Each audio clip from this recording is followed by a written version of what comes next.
বাঁধাকপি পুষ্টিকর একটি সবজি হলেও কিছু নির্দিষ্ট অবস্থায় এটি এড়িয়ে যাওয়া ভালো হতে পারে।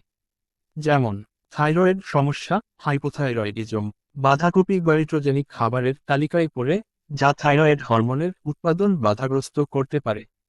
বিশেষ করে যারা আয়োডিনের ঘাটতিজনিত থাইরয়েড সমস্যায় ভুগছেন, তাদের ক্ষেত্রে বাঁধাকপি খাওয়া সীমিত রাখা উচিত।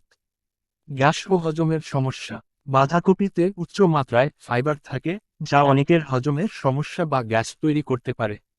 যাদের ইরিটেবল বাওয়েল সিনড্রোম, আইবিএস বা পেটের অন্য কোনো সমস্যা আছে, তারা বাঁধাকপি এড়িয়ে চলতে পারেন। কিডনি রোগ। বাঁধাকপিতে পটাশিয়ামের পরিমাণ কিছুটা বেশি থাকে। যাদের কিডনির সমস্যা রয়েছে এবং পটাশিয়াম নিয়ন্ত্রণে রাখতে বলা হয়েছে, তারা বাঁধাকপি খাওয়া কমিয়ে দিতে পারেন। অ্যালার্জি। কিছু মানুষের বাঁধাকপির প্রতি অ্যালার্জি থাকতে পারে। এমন পরিস্থিতিতে এটি এড়িয়ে চলা ভালো। রক্ত পাতলা করার ওষুধ গ্রহণ করলে ওয়ারফারিন। বাঁধাকপিতে ভিটামিন কে এর পরিমাণ বেশি থাকে, যা রক্ত জমাট বাঁধানোর ওষুধের, যেমন ওয়ারফারিন, কার্যকারিতা প্রভাবিত করতে পারে।